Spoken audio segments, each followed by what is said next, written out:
Hey everybody, it's Ann. Welcome to Reaper Pro Tips. We are here Friday, finally. Yay! And I'm wearing it's casual Friday, so I'm wearing my canine GM shirt. When the GM wags her tail, it's already too late. Not only awesome because it's a dog GMing, but also awesome because it is a female GM shirt. Like, who makes those, right? Like, all the GM shirts that I know of are like unisex or male oriented. So as far as the pronoun goes, if there is a pronoun. So I am thrilled at my doggy female GM. Isn't that shirt amazing? See, Lady Dare Doggo? Yeah. Yeah, they're it's a canine. It's not Dungeons and Doggies, but he actually linked to the comic. There's a web comic that's these dogs playing D&D. And I wish I could remember, but if you looked up dogs D&D webcomic, you might hit it. But they have a web store, and I saw this shirt, and I just went for it. And it's actually a shepherd mix. That's the GM, I think. So I was like, yay, my breed. So that was good. Let me see. Yeah, I'm pretty even on this webcam. But yeah, so this is my gamer shirt. Well, and I have, of course, a BlizzCon shirt and some other, type of... I try to wear a gamer shirt or a painter shirt when I do Casual Friday with you guys. Plus, it's purple. I mean, come on. But yeah, Google... It's a dog D&D comic, and I don't remember, but if you do doggy or dog D&D and webcomic, you should get it. Somewhere. Hey, Nomad Zeke.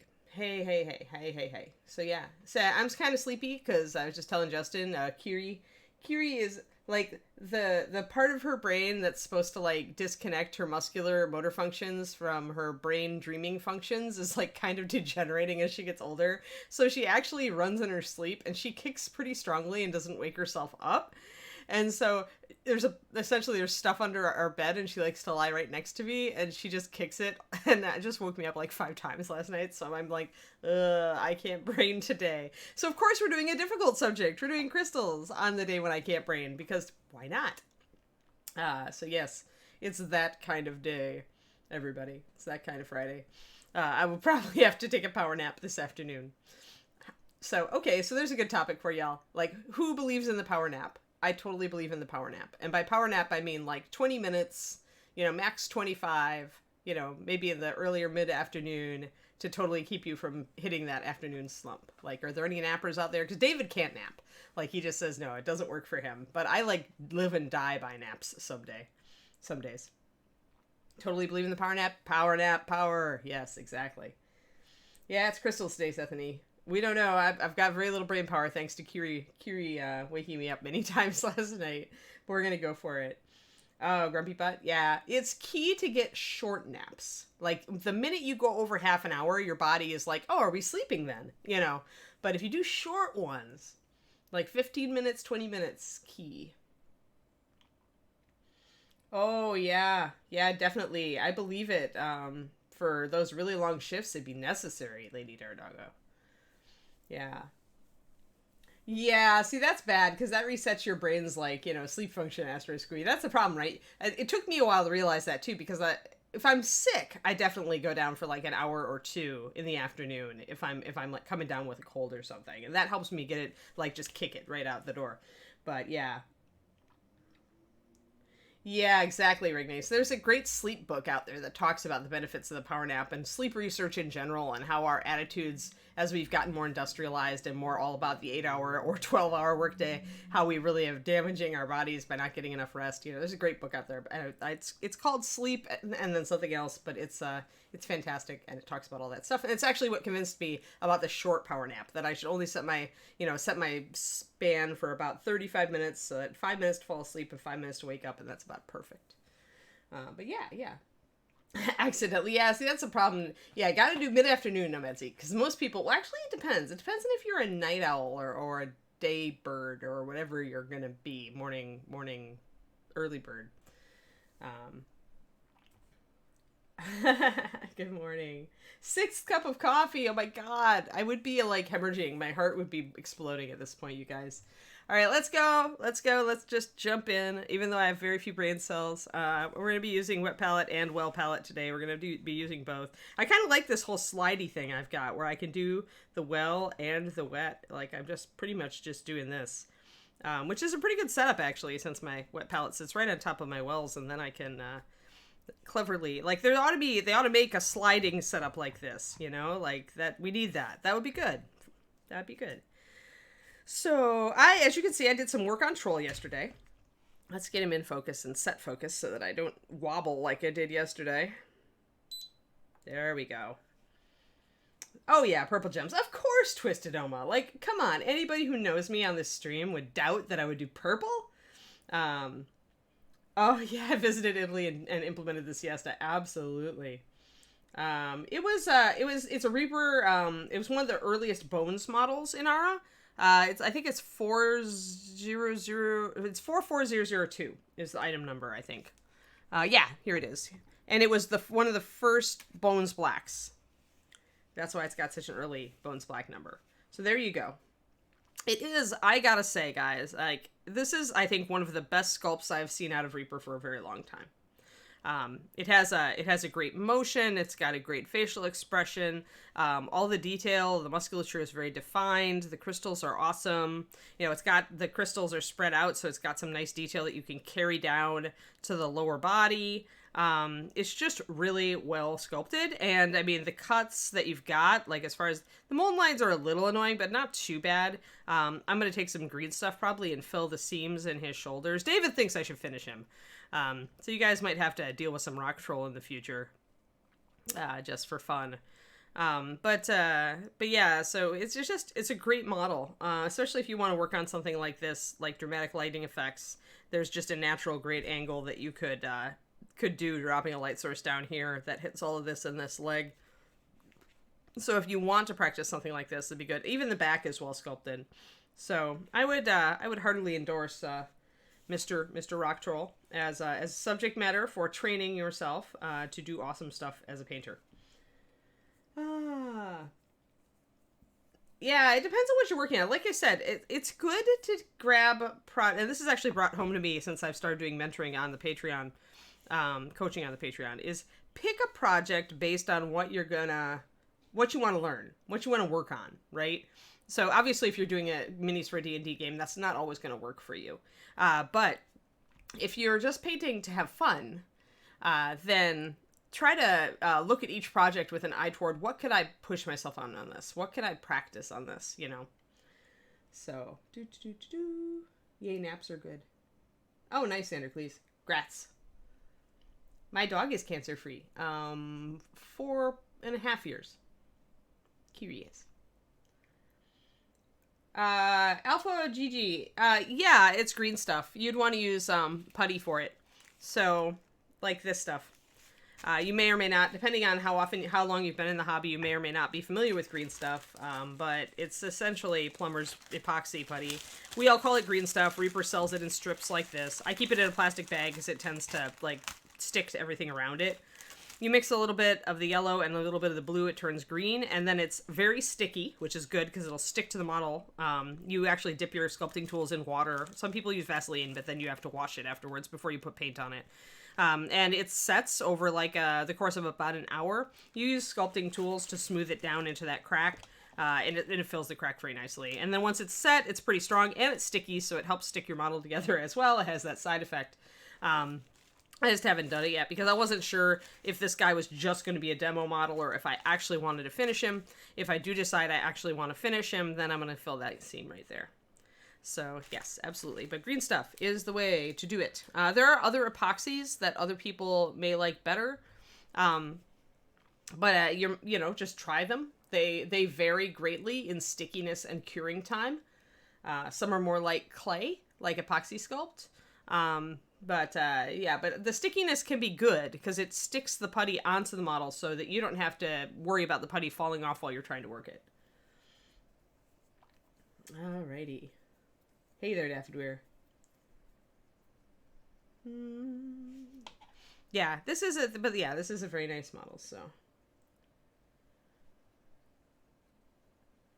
Oh, good. Yeah, there's a lot of good miniature streamers out there. There's a lot. I mean, Mocha's awesome, and then, Miniatures Den, and there's just, we raid a lot of them, right? And there's just some fantastic people out there. So definitely throw us your Twitch Prime sub too, but also, think about subscribing to the people that you really appreciate that you've learned a lot from. Because like I always say, a sub for the show is a vote for the show.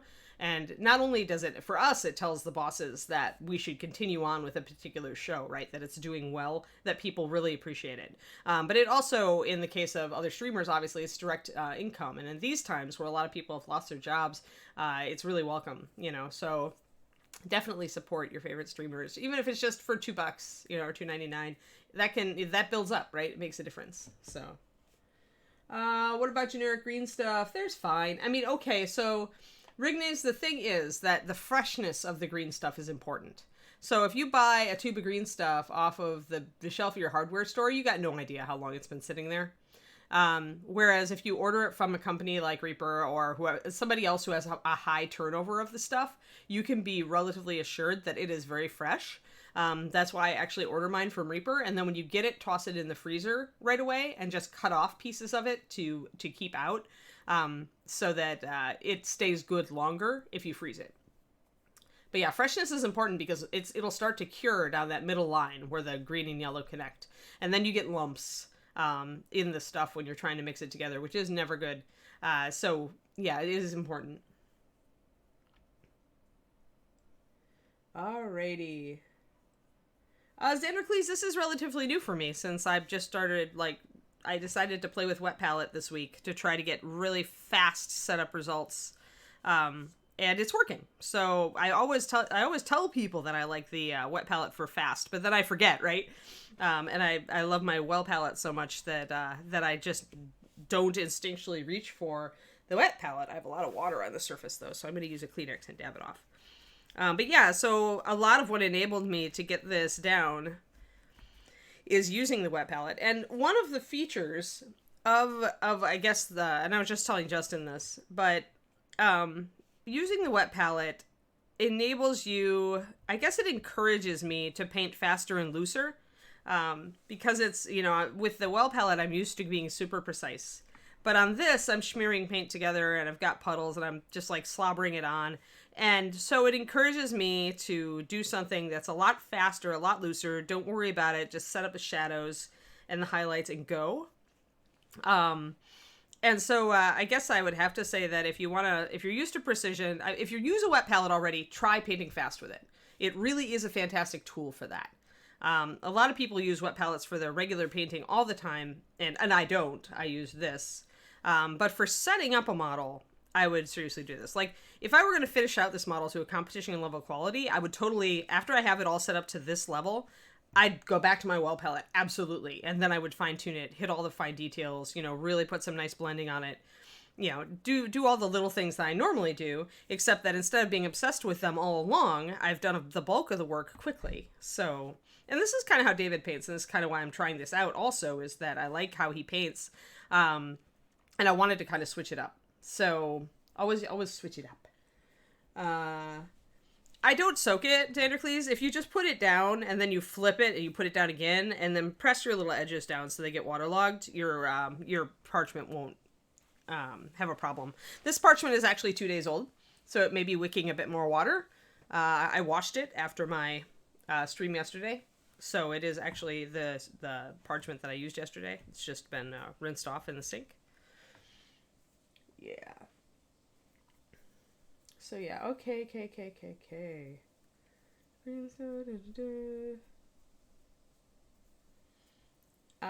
Let's see. Is there a difference between companies' chemicals for green stuff? Methophile? I doubt it. It's all plumber's putty. It's all the same goop. It works exactly. If there was a difference in the chemicals, you'd notice a difference between green stuff. And other than age, there doesn't seem to be really. I mean, it is what it is. It's plumber's putty. It has to work the same way every time for plumbers. So I doubt that there's different. Anything that's chemically different is going to be marketed differently and probably be a different color. Like for a while, brown stuff was the rage. And then there was another putty that was gray that was put out. I can't remember the name of it. But they made it a different color. It did have different qualities. The brown stuff, which is brown and silver, also has different qualities. It's for sharp edges instead of soft surfaces. So green stuff itself is always, I think, going to work pretty much exactly the same way between different companies. But other putties, you know, they'll intentionally vary because, you know, in the plumbing industry, you look for this product to do exactly this thing. So I doubt they'd bother to switch it up. All right. Yeah. Yeah, I mean, the header, that's what I do. I just use big paint puddles. So, I mean, your paint bottle, your average MSP paint bottle has about 400 drops of paint in it. That's a lot of paint. You're going to take a while to go through it, even if it's a color that you use every day, like I use walnut. So I don't mind putting 6 drops of paint or 8 drops of paint in these and then adding a bit of water, you know, maybe a drop of flow improver. And that paint is with these tiny wells. This is important. The small wells that I've got here, this 28 well palette, that'll fill up the well enough that it stays good for, you know, an hour or two. Maybe I used to do paint club at Reaper, and it would be about a 4-hour stint. And about halfway through, I'd have to add an extra drop of water just to keep things good. The other thing to do, though, is to saran wrap it, cling wrap it. So you can drop a little extra water into the wells that you're not using that are around the wells that you've filled, and just put some cling wrap, fresh cling wrap down. It'll cling to the porcelain if the porcelain is clean, and it'll stay good for a couple days, depending on how tight your porcelain or your cling wrap is clinging. And then, thanks, Feminaqua. I don't know if I'm the best, but I'm decent. I'm good. I'm good. All right. Keep your well palette. Let me see here. What about milliput? Methophile milliput is totally a different beast. I don't use it. I don't like it. So it's not my shtick. A lot of people, like, it was big in the hobby when I started getting in because it was used by a lot of historical modelers, and a lot of people still use it for building up bases and things like that. But for gap filling and control and sculpting, I do not like it as much. There are still a lot of top level painters who do use it and like it. It really is, when were you introduced to it? How, you know, does it fit your style? That's always the case. Milliput is less sticky though. Be aware. It also thins with water, unlike green. Thanks, Rings. Glad you think the troll looks good. Yeah, don't blow air on your well palette or your wet palette. Actually, it'll just dry everything. I don't have my lid anymore. In fact, I'm painting on my lid on my wet. This is how little I use my wet palette. I lost the actual wet palette long ago and just put the sponge in the lid. I've never bothered to replace it because I don't use a wet palette very often. It's so silly. All right. Yeah, milliput for bases. I mean, you can get different textures in milliput, and yeah, it's different uses, right? But I've never liked milliput. I like the wood putty that David uses for basing with cork, and I think I'm gonna kind of stick to that. Yeah. Well, it depends on the texture of milliput. I think there is a very ultra fine milliput, but I don't remember. Oh no, out of stock. I've chosen an out of stock model. Arg. I'm sorry, everybody. I've failed. Okay, I'm going to get my purple out because we need this. Hey, so I used another, I'm continuing to use Dungeon Dwellers paints. Make a note, everybody. So you remember we were using a ton of Dungeon Dwellers paints for this project. The only weird one that I've used well, 2 so far is Walnut Brown and Black Indigo. Remember, Black Indigo is going to come out to be an official color with Bones 5 Kickstarter. So that is awesome. So yeah, when that starts shipping, you all can get your hands on this Black Indigo. I love to shade greens with blue and purple. I think it's one of the best options for doing so, and that's why I went with Black Indigo for this, which of course is a blackish blue-purple. So that's why I went with that shadow color for this green. I just love how olive green plays with purples. So you should not be surprised that I went with purple on the Gemstones either. Just because, what are we working with color theory wise here? Let's see.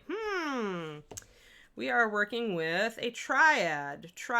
So let's see here. That means we need orange and green and violet. See the triangle here? That shows you in the little arrow sitting on green, violet, which is purple, and orange.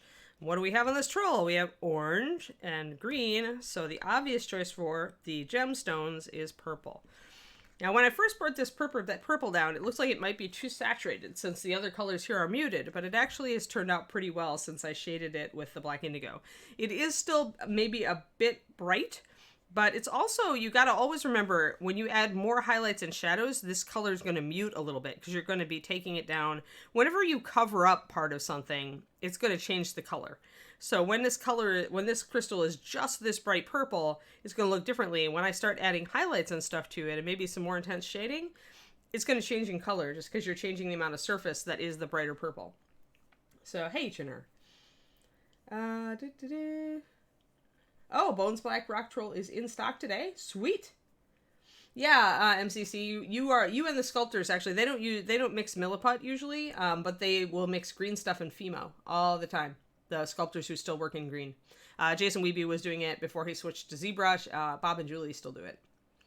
So it's great because it slows the cure time of the green and gives you a slightly more clay-like texture. So if you're building forms rather than gap filling, it's a little bit easier to work with. Alrighty.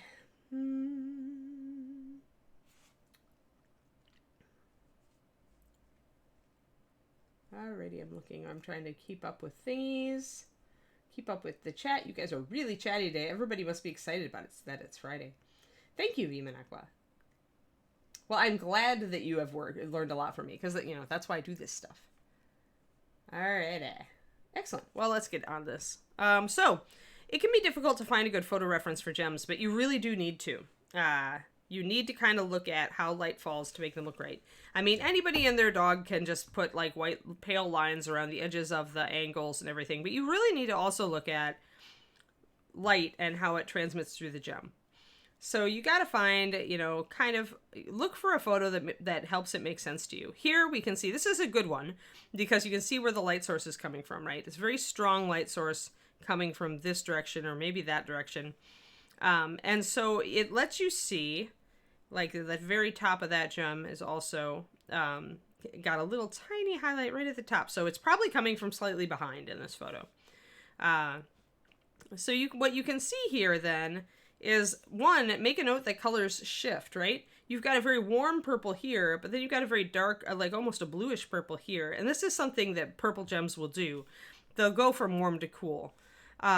You can see that right under, kind of, and remember, this will remind you kind of NMM, but right under that highlight, you can see that we've got a very dark shadow in this facet. And then you can see it kind of come up again on the side here, and that's transmitted light, the light moving through the crystal. You've got another slight shadow here, and then you've got a light area at the back, and that's going to be probably where light is bouncing off the far side of the crystal.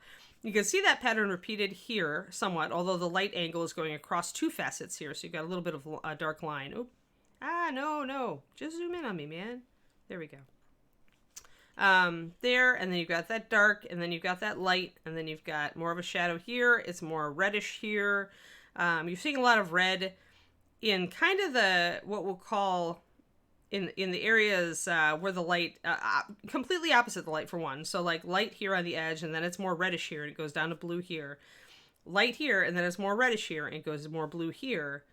You know, again, light, and then, I'm totally failing at image search today. And then you've got some purple down here, some purple over there. So you can use different colors. You can see it very much in this crystal, although it's faded out on this far side with the blue and the purple here. So you've got some leniency, but kind of make a note of how it's acting, right? Because these crystals are very similar. They're maybe a little bit more regular. And this is also a very transparent purple. So if you're going to do a very light purple, then this would be a good reference photo. If you're looking for a darker crystal, then we can go and look at this guy. This, though, looks like it's a render. Let's see here. Really does look like a render. And this is being underlit.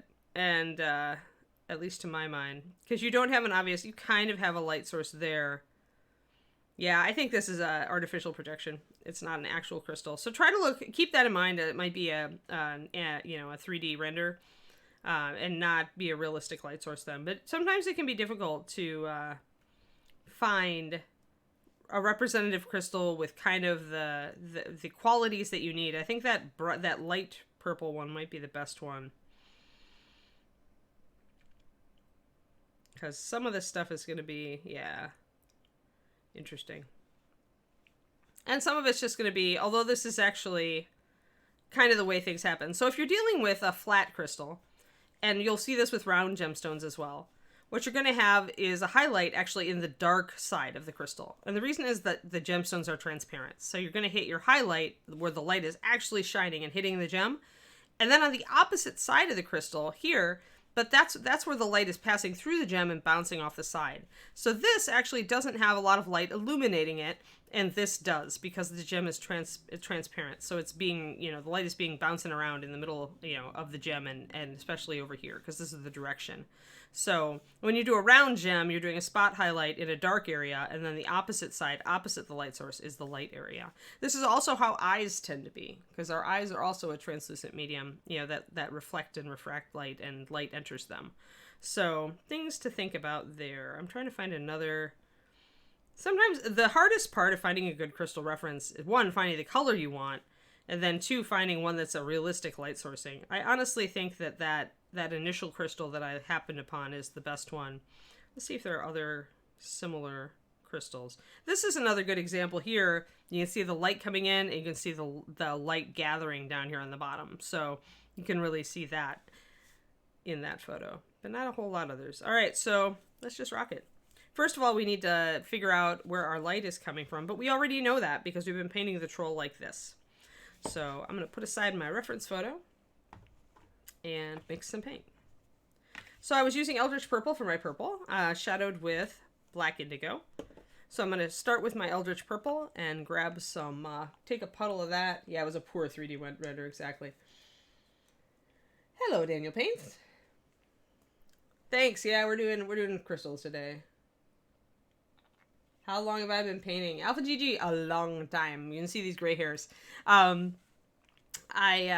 started dipping my miniatures in testers enamels when I was 9. That was a very long time ago. But it's been about, since I started trying to paint seriously, that would have been in college, it's been about 25 years. So that's when I started trying to get better at it, because I knew I could get good at it. I thought I could get good at it. And so I just spent, time actually trying to get good. There was a painting competition I wanted to enter, and that motivated me to push my talents. So we're going to use the wet palette for this to just set up stuff. So we're going to use some Eldritch Purple, and then we're going to make some Eldritch Purple plus white, which in our case, because we're using the Dungeon Dwellers paints, is going to be Vampiric Mist. Shake it up first. But yeah, it was when I decided I wanted to enter a competition that I got serious about getting better. Competition is actually a really good motivator for me, because I do have a little bit of a competitive streak. It's not so much about beating other people for me, though, as it is about really just pushing myself to try something new and produce something that's better than I've done before. I think that's a pretty healthy competition attitude. I don't feel good about myself when I'm too competitive toward other people. So, although sometimes, if I decide I want to score higher than Derek, or I want to, outscore somebody else famous, sometimes that can be a motivator to maybe push myself a little harder than I did before. But in general, I like competitions because they give me a deadline that I have to hit, which is priceless, right? For those of us who find it difficult to finish things. And they just motivate me to get better at what I do. I started off selling my models, my work pretty early. When I worked at the game store in college, I was doing consignment work. We would put models up for consignment and get a portion of the profits at the game store. Let's see, where's a nice big brush? Here's a nice big brush. And so I guess I've been a professional, quote unquote, in other words, making money at it for just about the same amount of time I've been trying to get good. So the spectral, or the Eldritch Purple, as you can see, comes up very nicely. There you go. Now you can see the highlight color on those gems. And that's probably about a 2-to-1 Eldritch Purple and spectral, or Vampiric Mist. Sorry. And then I think, do I want this straight color? Do I want some white in it? I think I want just a little bit of white in it. When you've got a really deep saturated color like the Eldritch Purple, it makes a great glaze, or it's a good color for intensifying things, but its coverage isn't as good. So if you want to maintain the brightness of the color, just add a tiny bit of white to it. It can aid the coverage and only change the color a tiny bit. Alrighty, we've got our nice little colors set up. I'm mixing water into these, which is unusual on the wet palette. Usually I leave my paint alone because it's going to get water in it anyway. But because we're going in to highlight things, I want a bit thinner paint out the gate. So that's why I'm doing that. And the nice thing about the parchment paper is that it doesn't necessarily wick the paint down into the sponge. Some wet palette papers will. You'll notice colors on your sponge afterwards. Whether you like that or not, you know, it's up to you. Everybody likes a different type of wet palette paper is what I'm learning, depending on how they use their wet palette. So I like this one because the paint at least will sit on the top. It may get thinner, but it'll sit there. There's no hashtag free for this show right now, Hero Monkey. What we do is we get a subtotal and think it's 60 subs. And at the end of that, once we get that 60 subs, we schedule an AMA, and it's also a giveaway day. So I do a big Q&A with the community where they get to ask me really about anything regarding painting or otherwise. And then after that, you know, or during that, we do giveaways at the beginning, middle, and end of the show. So there is no free. Yep, Rock Troll. I've liked him. I wanted to paint him for a while, so yeah. This show has never had giveaways. Like, the giveaway is the knowledge that I sit and pour into you guys' ears every day, because this is a very education-minded show. So I explain a lot. I don't just paint things. I actually tell you about why I'm painting them. Let me get my granny glasses on. And let's see here. Yeah, deadlines. Spoken like a writer. That's my other all-consuming hobby. Yes. Alrighty. Cool. Hey, where are we on that sub goal anyway, Justin? I was just looking that up. I think by my last count, we were at 27. Okay, so we're halfway there. Yeah, almost. This needs more water. Yeah. This needs more water. Whenever the paint doesn't come off your brush evenly, like you can see how streaky that is, put more water in it. Then it will come off smoothly, like so. So I'm thinking that's going to be the angle. And maybe it would be a little bit darker toward the bottom here. Since this is a slanted surface, the light might be mostly at the top. So I may color it that way. And I'm wet blending again because wet palette. If I were using my traditional palette, my well palette, I would be layering instead. I may move to layering because I think it's going to give me a lot more precision. Some of these gems are big, but some are not. So you can totally do, like, use the side of your brush to get this little thin line going up the gem.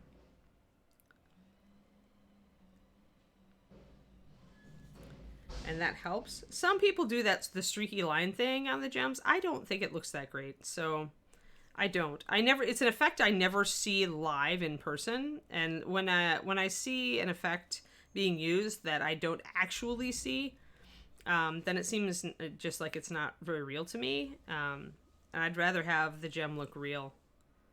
So I'm probably gonna block in some dark over here. Now remember that the side of the gem that is directly opposite the light source is likely going to be dark. Let me see if I can get this out of the picture. I'm going to try to get real close on this gem so that you guys can see what I'm doing. So let me refocus my camera real quick here. There we go. Alrighty. So we're going to work on this big guy right up here because it's easy to see the various parts of the crystal, at least from this angle.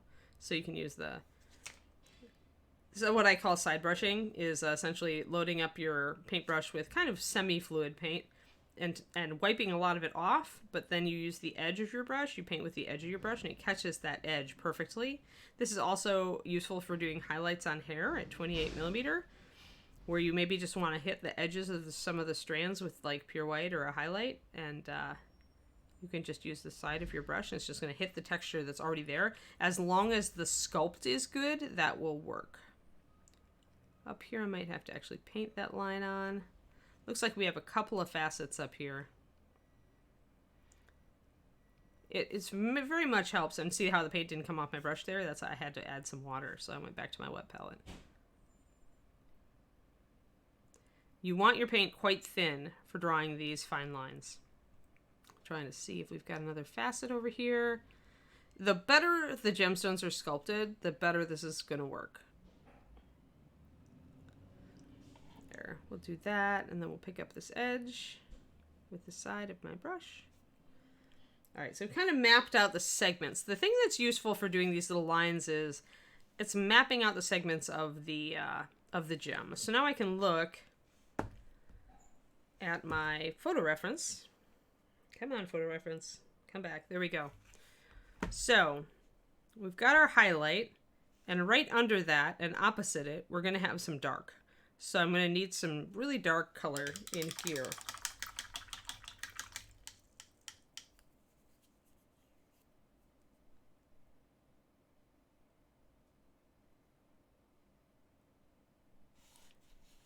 Flat planes be just the same color. I mean, light is bouncing around all through this thing. It's pretty evident that it's all over the place. It depends probably on how many refraction points you have in the crystal. As far as that methophile. I mean, you can go as deep into the science as you want in the name of verisimilitude. I personally just want it to look right. So I'm going to generalize what I see because this gem doesn't have all the facets that this one does. So I'm looking at how the light is going in, and I'm looking at the numbers of highlights and shadows and midtones. I'm looking at where the light is refracting on the opposite side of the gem. I'm looking at all of this. So, and there's a fair number of variants depending on flaws in the gem. You can see little flaws in this crystal. You can see how it breaks up when their surface is rough. You're not trying for perfect, scientifically accurate here. You're trying for close enough to read correctly. That's what we aim for. But I find, even with gemstones, like I did I wonder if I can find it quick. If I can't find it quick, then I'm going to not drag it out. But I did a little gemstone sketch the other day. Hold on. Can I find it? Yeah, I'm not sure where I put it.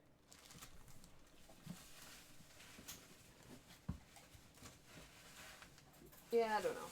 It's in there somewhere. Maybe I'll drag it out for the Patreon. But what you'll find, I think, you'll find methophile is that with, especially with crystals that tend to be somewhat rough cut, is that it's always diffusing unevenly. Because, I mean, gems aren't necessarily, unless you're dealing with Austrian crystal, which is perfectly transparent, you're always going to have some variance. Depending on flaws or no flaws in the gem. A flawless gem, probably you'd be right. The sides would be a solid color. But I find more often that it's you got a bit more modeling. All right, so let's put in our shadows. Black indigo, you can mix it, actually, Xanacles. I don't know if you're on my Patreon or not, but I actually gave people a recipe for it. It's about 4 drops of pure black, 1 drop of clear blue, and 1 drop of clear magenta. Should get you, it's not exact, but it'll get you close. Let's get some black indigo.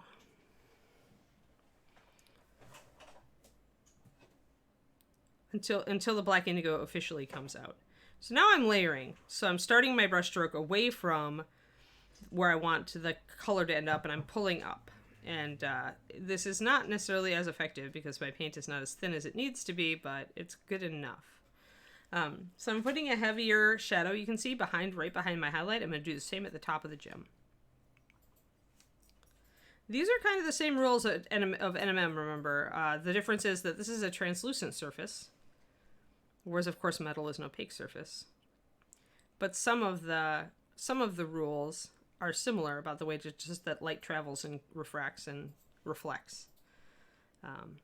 Let's see here. Other side, probably not going to be dark. Might need a slight shadow down the back of this one on the line.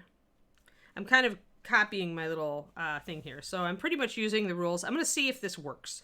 I'm going to use the rule of highlight, then a dark shadow, then kind of a mid-tone, then a secondary shadow, maybe with a little bit of different coloring in it, and the back side is going to be lighter, but not as light as this.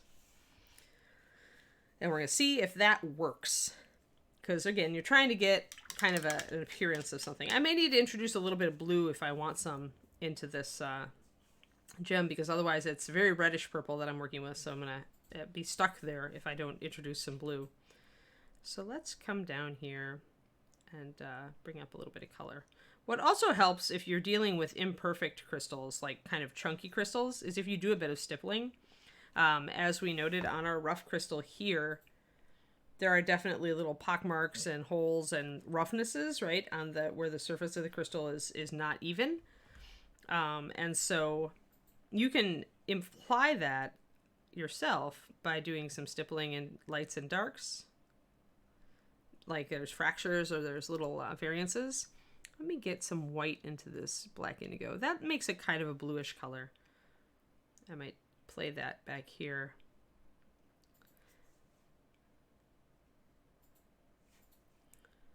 So making, even making a little bit of, say, a fissure here, like a cut, like so, and kind of making it stipple off, like so, can imply a rough surface on the gem. When you're working with such fine tip brush and making such tiny texture, you really want your paint thinned down a little bit more so that it comes off of the brush there. So I've roughed up the surface of the gem a little bit there, implying that there's some surface damage, which is a nice little detail to add. Then maybe I want to bring up some extra light areas down here, like so. And so that variance that we're doing there really kind of makes the crystal, I think, look a little bit more real.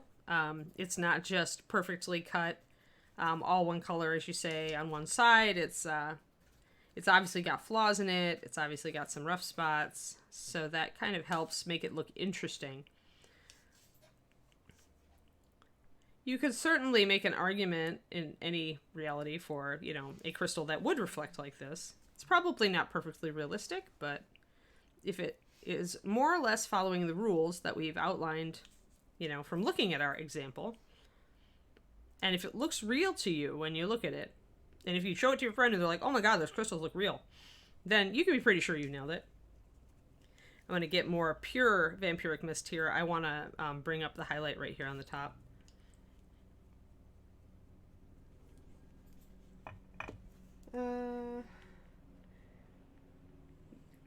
Alrighty.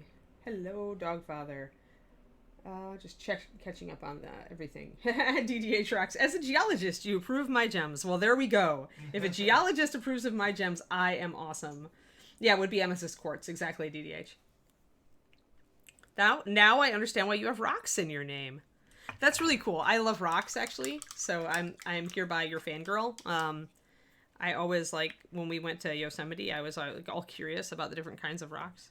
Yeah, I was just gonna say, you should have seen her at Yosemite. You were, like, every other second, you were like, oh my god, the rocks.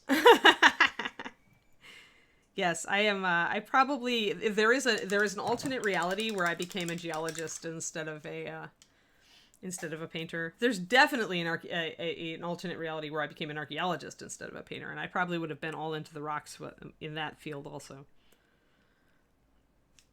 Let's see here. All right, now I've got some nice vampiric mist, which is the closest color we've got to pure white in the Dungeon Dweller set. So I'm just using it for pure white, even though technically it's not. It is a purplish white, by the way, purplish grayish white, so it actually works pretty well with this purple. Gonna get it a little thinned. White covers very well, so to get it to blend very well can be a trial. There. Just want to get a little bit more of a light going on at the top of that crystal. Indiana Ann and the Temple of Plastic, yes.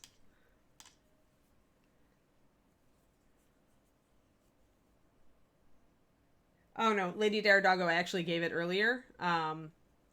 It's 4 drops of pure black, 1 drop of clear blue, 1 drop of clear magenta will get you the closest. There is no other color like black indigo. There is flat out not any other color like it, which is why I put it in the Kickstarter. Whenever you run into, as a paint line designer, whenever you run into that color where there is nothing like it and it's very useful, you want it in the line.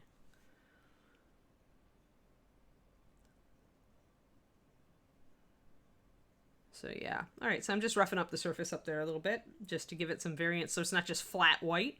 I tend to like that a bit. I like to give it a little bit of extra detail when there's a big flat surface. I might do some scrapes in here too. Oh, need to thin my paint. Again, whenever you've got a brush with a fine tip, or that is a small fine tip brush, and you try to put a paint line down and it doesn't go down, you must thin your paint more. Thin brushes are made for thinned paint, and if the paint is too thick, it will not come off the brush. So, there. Getting a little bit more there. All right, cool, excellent. Now, let's see, we've got a dark, and we're going to have another light. And I kind of wanted to make this facet kind of blue. The closest thing I have to a blue is black indigo plus white, so I'm not sure how that's going to work. Can get a little bit bluish. I could add another color at this point, but I tend to really enjoy working a limited palette, so I'm adding kind of, there, now you guys kind of see it, kind of a blue there. And I think I'm going to just mix up that blue with a little bit of white coming in from here. A couple of little fracture bits. Some stippling.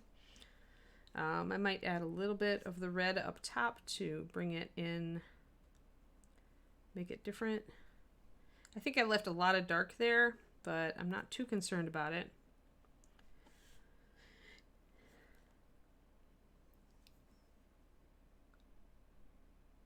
That's not thinned enough. This is where I really need to go to my well palette, because the well palette is much better at this. So grab your colors, mix up a nice puddle, get it to exactly the consistency you want, and then play with it. As you can see, though, it's a very grayed out blue, so it may not work real well on the back of these gems. I may have to just either use... No problem, Lady Dead Doggo. For the iRock Vault. Oh, interesting. Okay, I'll try to remember that. I'll make a note of it. That'll be useful for future projects, maybe. iRock Vault. Apparently mind-blowing crystal examples. And the Arkenstone Vault. Okay. Yeah, that'll be useful. Everybody else make a note of that too if you ever want. Anytime you get a reference for a good resource for reference for painting, make a note of it. Such things are valuable. All right, let's grab. I don't know. This may be just too faded for my tastes. I may not be able to really get a nice blue color, so I may have to just resign myself to my shadows being more blue and my highlights being more red, which is not a bad. Just means I can't vary it up as much as my crystals did. I need this one probably to be lighter. The backside of the gem is going to be refracting more light, so I probably need to take it up and lighten it.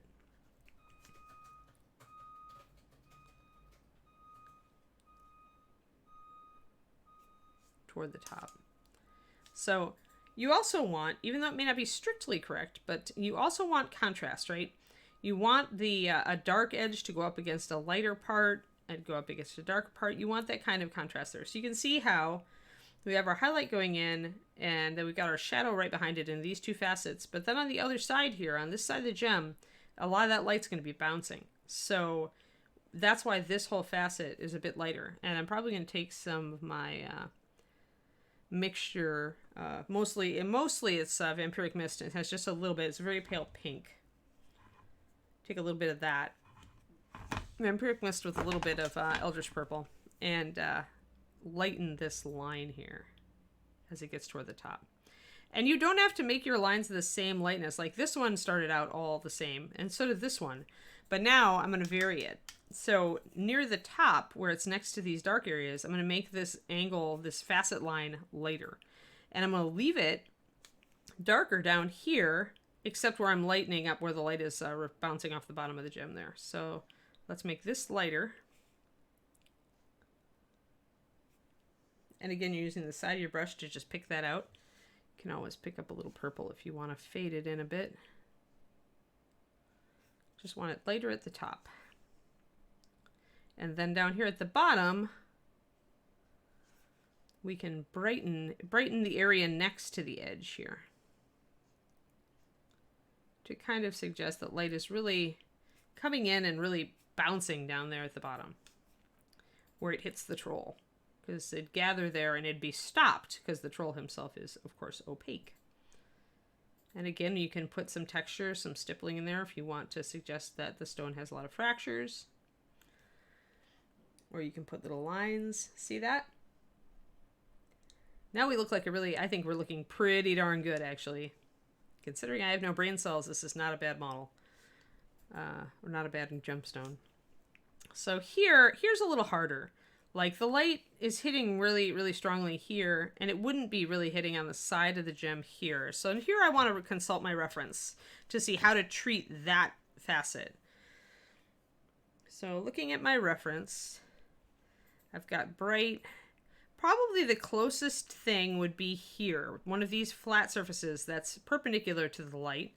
And it's definitely a light facet. It's not as bright as this, but it's light. And the same thing happens down here. So I'm going to do that. I'm going to take a light purple and paint it uniformly light, but not as light as my brightest highlight. So this is pretty much Eldritch Purple plus white, about 4 to 2, 2 to 1. So we're going to make this facet lighter. I'm going to bring in even more light. I just wanted to get it a little lighter to start with. And I'm going to kind of take it up cautiously until I get to a point where I feel like it looks correct. I'm going to make this facet pretty uniform to start out with. You can always start out with a uniform coat of paint and then go back and kind of mess it up with some stippling or some, shadows or some highlights. So we're getting there. So yeah, so because the light is coming down, it's kind of dancing around. It's going to make that surface lighter, not too light. I want to be careful here because I do want it noticeably lighter. I might need to just glaze it. Glaze it a little lighter, a step at a time, till I think it looks right. And I definitely want to, because this is all very light, I definitely want to emphasize the white on each of these edges. This is coming up nicely. There. All right, so that's not bad. Let's go and, there we go. Now you can see it.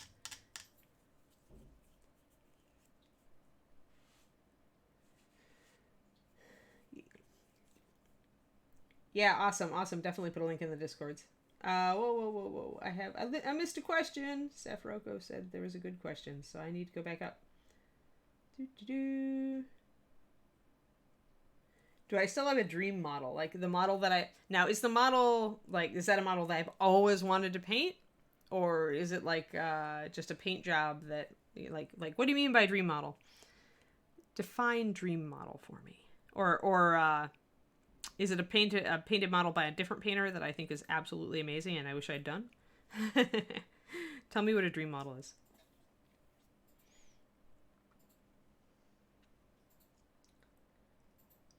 One I've always wanted to build and paint. I think I've gotten... The thing is that as you progress as a painter, the things that you find exciting or awesome, I don't know, that made it... Blorf. Look at how wide that line is. I had too thick of paint on my brush, so it didn't want to draw a narrow line. So now I'm going to have to touch that up. Blorf. Somebody give me a blorf emoji. Okay, so as I've progressed as a miniature painter, my idea of what is exciting and would be awesome to paint has definitely changed. So there are a couple models that I still have from early days of Annus that I've wanted to put paint on for a while. But in general, a lot of the stuff that used to excite me doesn't anymore. And I think the reason for it is that I'm looking at, I enjoy doing different techniques and a different painting style now, Alpha, than I used to.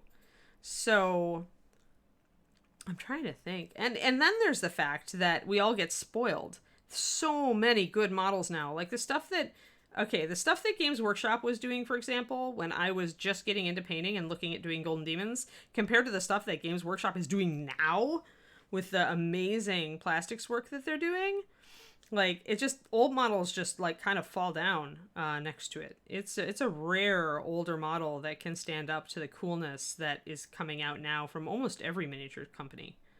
Trying to think if there's a classic model. Actually, I do still have some very old Grenadier. Do I have them up on top here? I usually have them living on top, but I may have like actually left them wrapped up. There's like a very old Grenadier Griffin that I still love so much that I still own it. I just love the style. And one of these days I'm going to paint it. The poor thing is like from the 80s. It's ancient. But it still has really nice detail on it. I'm not sure who the sculptor is. It's got much better sculpting quality than I was used to seeing in the old days. But as far as my dream model goes now, a lot of the new stuff that I'm buying right now, I'm terribly excited about painting. Like, also, Alpha, I went in a different direction a bit as far as what I really like. So, it's a griffin. It's got, like, sweeping wings that are kind of Egyptian, and then the claw is, like, kind of out to the side doing this. It's an old griffin. I don't even know if it is Grenadier. It might be a different company. Okay, so now I'm going to thin down my white and do this line. Let's not make the mistake we just made. Let's thin it down with quite a bit of water. Not a lot of water, but we want it thin enough to draw a line when we use the side of our brush. Now, if the sculpt is as at fault here, then we will not be able to do it. We'll have to freehand it. Yeah, the sculpt, that edge is just kind of a little rough. So I may have to actually freehand it. But oh yeah, the other thing is I really like bigger models now. Like I used to paint a lot of 28 because that's what was out there. But now there are so many busts that are amazing that I really am drawn to busts a lot. And those they weren't really a thing when, at least not the quality they are now. All right, so now we're getting there. We're getting there with our little gemstone here. We've got, I think, enough variance. It's harder to see with this here. Let me see. There you go. Now you can see the variance in color a little bit. I wonder if I put my white palette under, if you guys can see it better. Sometimes the backdrop makes all the difference here. Yeah, there we go. There you go. So now you can see the variance in color here on the top. So we do have some darker. We have some flaws. We've got our highlight at the top. You can see that the side is lighter, but not too light. You can kind of see how it fades and goes around. We've got a lighter color down there. I could probably glaze that down just a little bit with some Eldritch purple. Take it down just a tad. And then we're looking pretty good. We haven't done the back yet. Haven't done that side yet. This side is going to be the mirror of this side. So what you see here with the darkness at the top going down to the lightness at the bottom is what we're going to do on this side. We just don't have as much room to do it. Oh, let's see here. Strange. I started him on Wednesday. Yeah, I think I started him on Wednesday. We did the face on Wednesday. We did the torso here yesterday. And then today, I'm only going to get to one gemstone. That's how much of a pain this can be. If you want to do gemstones well, it is going to take a while. I also see some mold lines I need to remove before I get to the rest of this. But yeah, so we're doing the gemstone today, so everybody can get that. Alrighty, let's go back to this. Slide this out. I think Wednesday. Twisted Oma. I think it was Wednesday. We did Bed Mimic. Didn't we? Early this week? Yeah, just catching up. Oh, it was Raul Partha? Yeah, okay. Dogfather, thanks. Yeah, right? Like, just the casting technology since the 80s has come so far. The mold making technology. I mean, Reaper was a pioneer with the mold making technology. We've had the best mold making department, I think, in the industry for many, many years. Thanks to Kevin and now Gent. Just really always keeping on top of everything. Let's see here. That's cool. Yeah, I just remember doing like 3 lessons on him. These days I try not to go too far. All right, so let's revisit then this side and put it on this side. So we want a really dark top, kind of fading into a medium colored middle. And you could vary it a little bit if you wanted. And again, with layering, I'm starting where I want the blend to start and then pulling down to where I want the blend, the brightest area to be. So I want the paint to be brightest at the bottom, so I'm doing I'm using kind of the side of the tip of my brush, which is not ideal, but don't have a lot of room. Ancient is relative, right, Dogfather? And DDH Rocks can totally support that, being a geologist. He knows what ancient really is.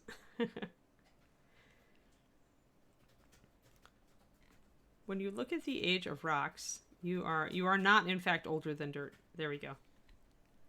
Nor am I, much as I might like to say that I am. There. So there I did a little thing where I put down a very pale pink and then I went over it with this mix of Eldritch Purple and white, and essentially that makes it much brighter down there because I essentially underpainted it. I want to make sure I've got kind of a good transition though from my dark to my light, so I want to add in some of this middle purple if the transition zone. We'll grab a little bit of this and we'll make it even lighter down here. We also want to make it a little bit irregular. I want to stipple a little bit. Flaws give us more wiggle room. We don't have to be perfect, so we want flaws. So there you go. Now we can see that. I want even a few more flaws than that though. So maybe a little rough bit, like a chip picking up the light there. Just a little bit there. All right, that's pretty good. I'm kind of wanting to even put a little bit of a glaze up here at the top. I want it a little darker at the bottom. That's a little bit too harsh though. It's easy to go too far. If you don't thin your paint enough for glazes, you can really add too much, go too dark really fast. So I want to blend that in a little bit. So I'm doing some wet blending while it's still wet. There, I want a little darker there at the top. That's nice. All right, so, and that's pretty good. I still want that dark shadow, I think, on that side because this facet is still pretty light. So I'm going to bring in a little more dark blend there so that we get our contrast.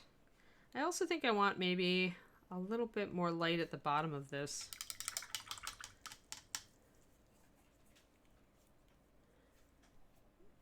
Yeah, black and white will make a neutral gray as long as there's no other colors in it.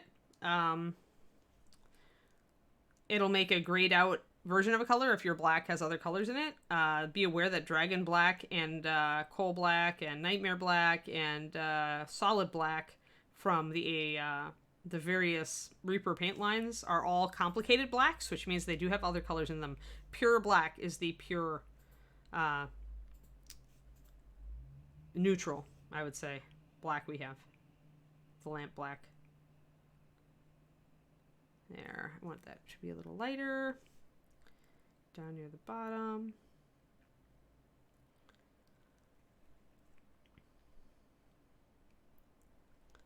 Getting my brush in there can be hard.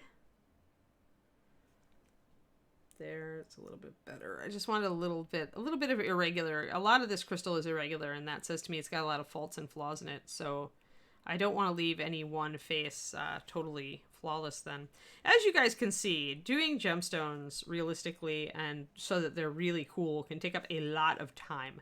If I was trying to do this fast, what I would really be doing is going to each area and probably putting in first the highlight face, just hitting all the highlight facets first, which would already make the model look better. Then I would go in and right next to them, I'd put in all of the shadow facets, right? Just basing it off of this particular crystal. And that alone would go a long way if you then did your light lines around the edges toward making it look right. But for the real awesome, then you need to lighten your opposing surfaces and, your areas opposite where the light is entering the gem. And then you put all your little correct, imperfections and everything on there. And that's how you get super fantastic, really complex, interesting looking gemstones. So there are several steps. It's not for the faint of heart. You can easily see why this is usually billed as a more advanced class when it's taught at places like ReaperCon. It's not so much that the subject matter is difficult, but it does take time to make it look real, make it really look right.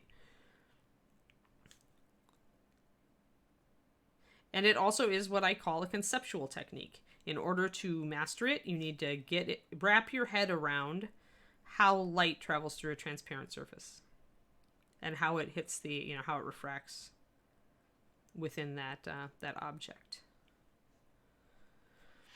And that's what lets you get everything looking great. Okay, I want to look at my for the back of the gem. I'm going to look at my reference again. 1 second.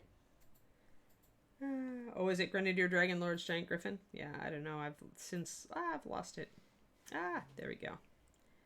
All right, so looking at Mr. Thing, we're now around. We just did kind of this facet, or this. So now we're on the back side, so it's dark at the top and light at the bottom. I don't know though. I think that's really maybe a little bit incorrect. I see a light one up here, so I think that's what I'm seeing. I may have to paint it just to the way my gut says it should look good. I think I'm kind of looking more at this facet right here, where it's there. So you see how it's light here. This is a little bit darker. I think that if I look at my facet, come here guys. So if I look at this facet here is definitely resembles this area right here, only with more shear lines. So then that means that this back facet here needs to go much lighter.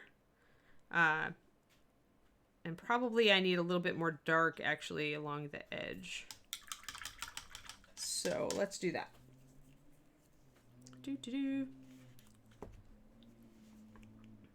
Yeah, you can't give a URL on the Discord here unless you're admin, I think. So let's make this light.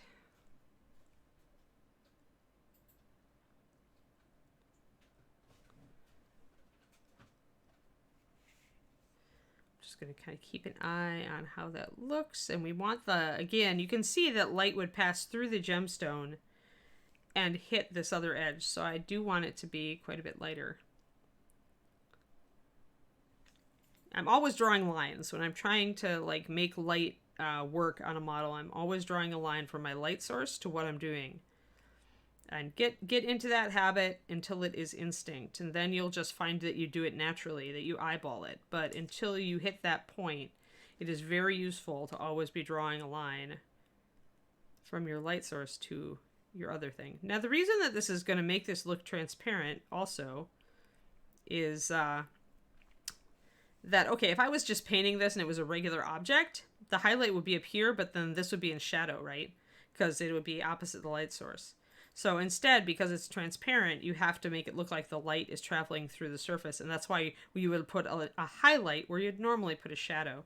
So that's the big difference here with what we're doing. My white is too thick. Too thick, not enough water.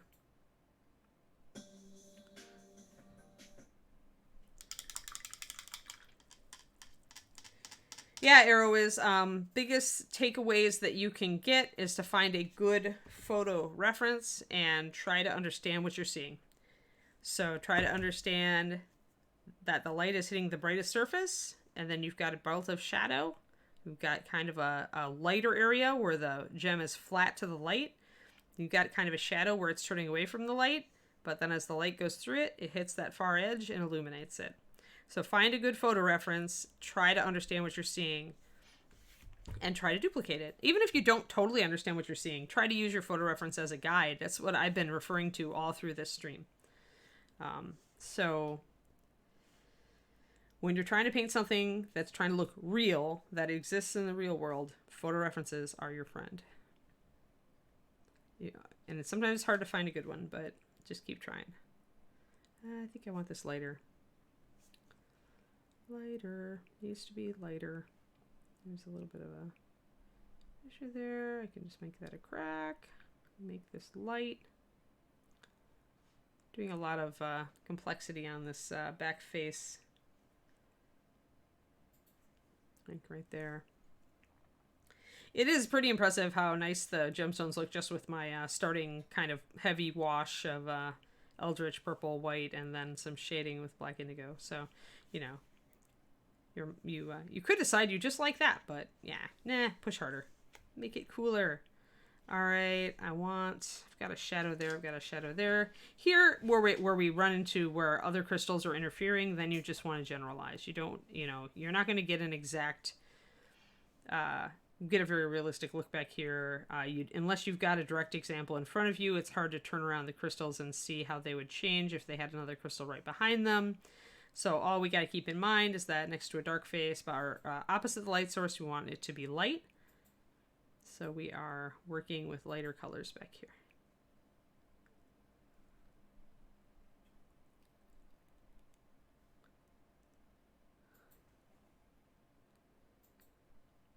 And probably, even though like this face here on this crystal should be facing the light, it's got this big crystal in front of it, so it probably actually isn't. So yeah, this gets very, very hairy when you get into your interior crystal here. You really just got to generalize and make it look good then. You won't probably be able to make it strictly realistic. So then it's just important to have the crystal stand out and the face that is facing you, have it look correct.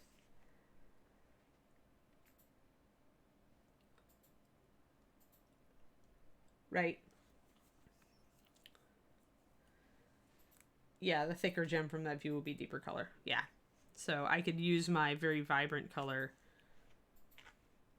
to make this very vibrant, bring up the saturation on it essentially. But I still don't want to lose my highlights. This is where it can be difficult working with pigments.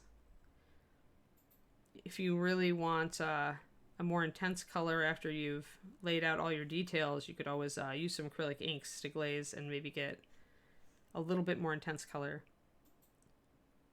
Or use clear brights. Like if I was using clear magenta, I could really pop this.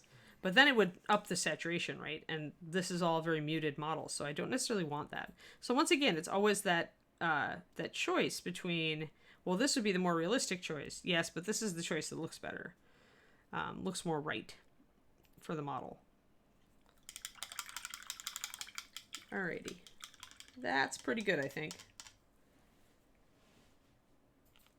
Yeah, whenever you're trying to take a big chunk of plastic and make it look like a transparent gem, I think you're fraught with peril just just right away. I mean, just like, not for the faint of heart ought to be the real title of this stream.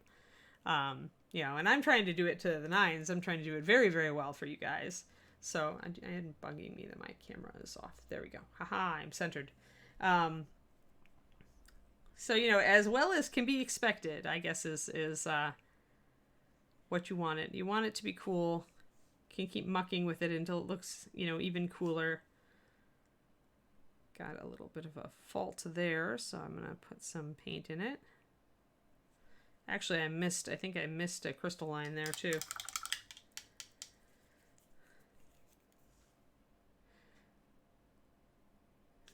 So I'm going to grab that and go up and down.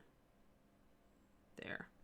So key to getting really thin lines, guys. Brush with very thin point, very thin paint, very little paint on the brush. You can see how little paint is on this brush. It is quite watery, and because it is an off-white, even though I have thinned it a lot, it's still drawing a nice solid line for me.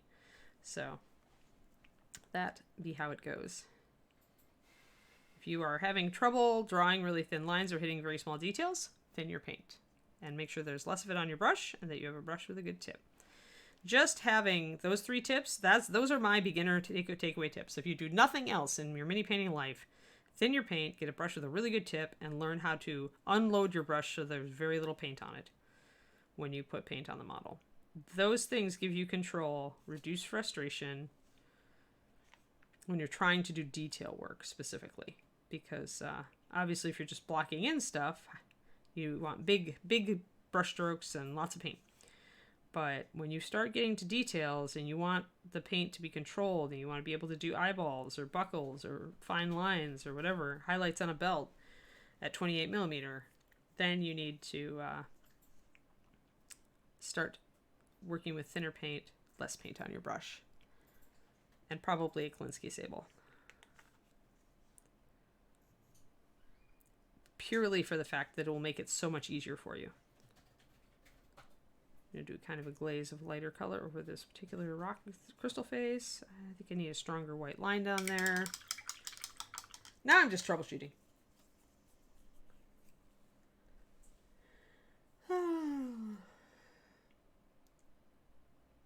Well, blue is easy.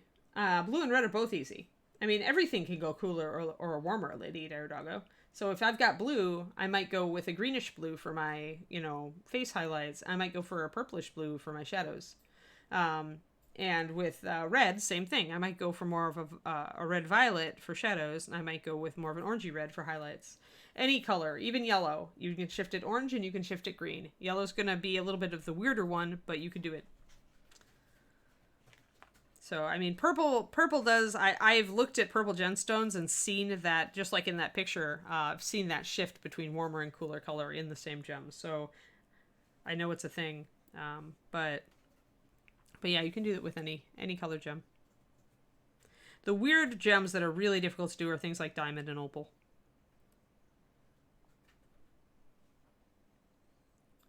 And some of the smokier or milkier quartzes might be a little bit odd too, because they can block a lot of light if they have a lot of flaws and opaque areas and cloudy areas in them. Then you might find yourself doing a lot of stippling.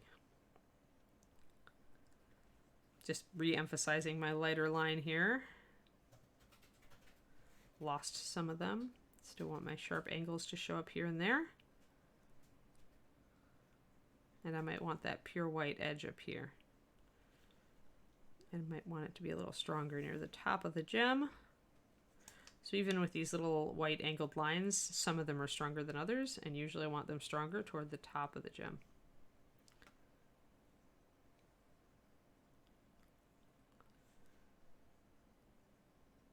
That's a little flaw in the sculpt there, so I'll have to use paint plastic surgery. Just paint over it. So yeah, like so. Still not totally happy with that back face. I think it needs to be lighter, but it looks okay.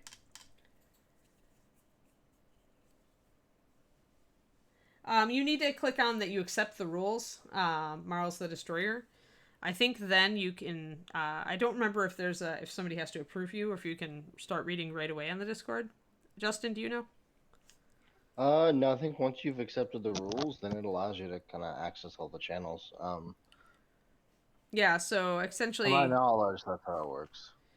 Yeah, so definitely click on make sure you've accepted the rules there, Marls, and then you should be able to click on the channels on the left. There should be one, if you scroll down, there's a crap ton of channels, but there's an AMA one, and I think that's where they said they linked. Alrighty. I think this is looking pretty okay. So what I might do, let's see here. Yeah, we're almost to 11. Black opal, boy, it would have to be round and flat on something, like an Eldar gem, right, DDH? If you had that, you could do it. You could do black opal. It would involve probably putting down that blue-black base coat, bringing it up with some blue, and then like using a blue-white and doing all of the fragments, all of the color fragmentation in white, and then glazing colors over the top. You'd have to do underpainting, I think, to get a good result. And I probably would gloss it at the end. I don't know if I would, but I might, depending. It's possible, but I think you need a flat, rounded gem set into a surface to really make it work. You couldn't do it as a gem on the... Well, you might be able to do it as a gem on top of the staff. When you've got more than one vantage point, then it gets very difficult. Rules post in the welcome channel. Need to react to that post, so click on one of the small icons under it, i.e. the spoon, or something else. Okay, so cool. So go to the welcome channel then, Marls, and if you see Zero's post there, just click on it, one of the reactions underneath, and you're good. Alright, awesome. Alrighty. Excellent, excellent, excellent. Yeah, I mean, Discord is relatively new, right? So it's all good, guys. Don't worry about it. If you don't get it right away, I didn't get it right away either. And there's still plenty of functions I don't know how to use, I'm sure. Alright, I'm thinning paint. I'm thinking about doing this little facet here, which actually is ended up lighter, and it should be lighter since it's perpendicular to the light source. So I'm going to start working on the gem behind it just to see. Since, like I said, this face is kind of covered, it's blocked from the light by this gem, and some light would come through, but not a lot. So I think that this would not get a strong highlight, this particular gem. It would not have a really light face like this, but I can utilize the white to kind of edge my facets and suggest light, at least a little bit of light in it. So this is where it's just like kind of making judgment calls as to, well, what's going to look good and not look wrong, right? That's what you're always asking yourself when you're doing a real object, and that's complicated like this, is does it look right? If it looks right, if I can hold it out at arm's length and it looks like a gem, then, you know, you're pretty good. Or if you have somebody like DDH Rocks, the geologist, in your chat, like I'm lucky to have, who's going to say, yep, looks like a gemstone. I think that's a crushingly awesome endorsement. But yeah, at this point, as we move into these other gems, it really is a whole, you're taking each gem individually, looking at its position, whether the light is blocked or whether it can get some light. Like this one over here, this is where I said, like, if you're going to do the rest of these gems, kind of just first find your highlight facet. Block it in with a, probably the mixture of like the Vampiric Mist plus just a tiny little bit of the Eldritch Purple. It makes a really pale pink color. This is the color that I'm using to just block in that top facet at first, rather than using the pure Vampiric Mist, because I want room to tune it. But I do want to kind of mark where they are. So let's say we're going to continue on, and this particular facet is out from behind this a little bit, so it's going to have the highlight. This facet will have a highlight. So if just doing a fast thing for the rest, this one's partially buried. Like this side wouldn't be getting a lot of light, but I can put a bit on top. This one's weird because the angle here is really toward where the light would be. I think you'd probably get it. See, this one presents an angled side to the light source. So we'd probably end up having a bit. Probably have these guys. Probably have that one and a bit of that one. Now I'd have to really block this one in because I'm not sure. And I could look at it from the other side. That might help me. Just going to block in some darker up top. Yeah, if I look at it from this side, then this face is visible and this face is visible. So that means that this is my highlight face. So there we go. We can block that one in. I'd probably just use a very strong line like it did on this other side. So yeah, this one is going to be a highlight face, except there's mold lines, so I probably will have to scrape it off and repaint it. Stuff like that. So you're pretty much looking at your light angle, and if you want, you can look at it from this angle and say, okay, what faces can I see? I can see this face. And if you mess it up on one particular gem facet, crystal butt, or crystal bunch, then don't worry about it. You can always correct it. This face. But you want this to be consistent. If you're looking at this model from the direction of the light, every surface you see should be very light.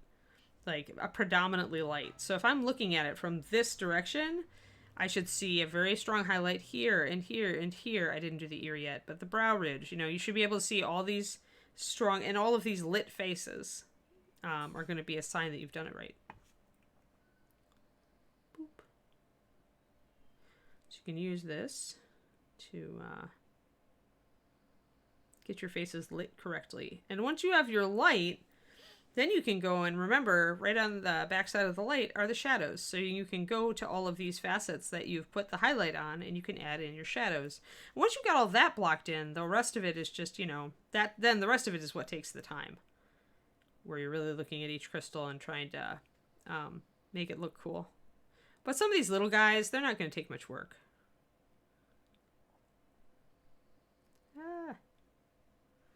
So yes, I'm just kind of like finding all the faces that are, I need to grab that. Finding all the faces that are going to have the light on them. This one has a big mold line. I just refuse to paint over it. There.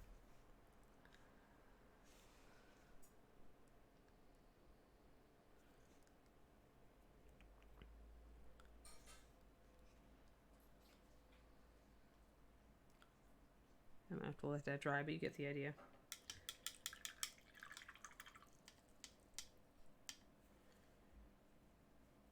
Yeah. He'd be tracked down and slain by geologists. Oh no. Yeah, tens of thousands of gem mineral specimens. Exactly, right? See, but now you can see, just glancing at this, right? You can see all the facets lighting up, right? That's what you want to see when you're looking at it from the direction that your light is coming from. You want to see all these facets lighting up consistently. So your highest highlights are all going to be from this direction. So if you can remember that, then you can do at least this. You have a start on beginning to do this. Aw, thanks, Zero. Zero with the Patreon push. Yes, I do have a Patreon. It is awesome. It is my main means of support. And I actually just put up a video yesterday on doing weathered cloth with a red cape. And it is patreon.com/paintingbig, all one word. And I hope you guys check it out. I have a couple of free things up there. I have a list of a couple more free things that I want to shoot and put up there, just so people can check it out and see how I teach. I can do a lot more focused stuff on the Patreon, because obviously I'm not answering questions and getting distracted by funny thoughts about geologists hunting down rock trolls. And I also can do a lot of PDFs on there, which I like, though they're very time consuming to do, but they're very nice for reference in addition to the videos, so... Alright, so I'm just playing. Justin, do we have anybody out there that looks worth rating? Let's see here.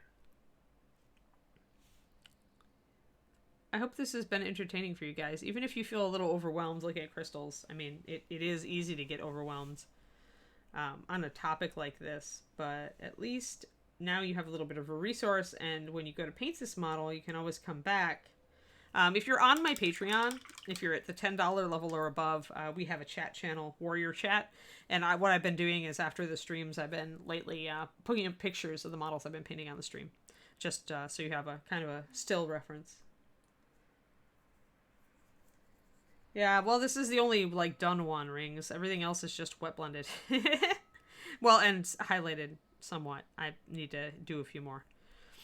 But yeah, so that is it, dudes. That's how you do it. Thank you. We're going to be rating Miniatures Den. Oh, okay, cool. So Miniatures Den before and Miniatures Den after. Awesome, awesome. I don't think I've heard of Fang and Claw Hobbies. Where are they from, Greek Nikos? Thanks, Inara. I'm glad that it's still valuable to you. I know you're a pretty good painter yourself, so. So yeah, the crystals are coming. It's good that the crystals look good, even with just a flash highlight on them, right? But that shows you why you do that, right, guys? That shows you why you would go and do the highlights on every crystal first after you do your base coat, just to kind of make sure that it looks right and sets up. It actually makes it look good right out of the gate. And likewise, when you look at it from this angle, you should be able to see that the light is falling on this side of the crystal, remember? So yeah, so you can see that. It's very useful and awesome. And thank you, DDH Rocks, for the awesome resource. I'm going to go and check out the Arkenstone thing at the end of the stream. And yeah, thanks, and have a great weekend, guys. I don't know what we're going to be painting next week. I mean, I don't know. Rock Troll might need me to finish base coating him or something, and maybe he'll come back for a guest appearance next week or something. That might be a way to do it. I might bring him back for a guest appearance. I've got so many other models, though. I've got a Sphinx.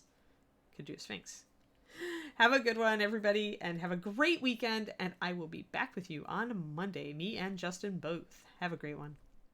Don't forget, guys, we have Reaper Land at 3 o'clock, and then if you guys are not doing much tonight on a Friday night, we are doing Reaper Errant at 6 o'clock. Come watch us play some D&D. It'll be fun. All right. Thanks, guys.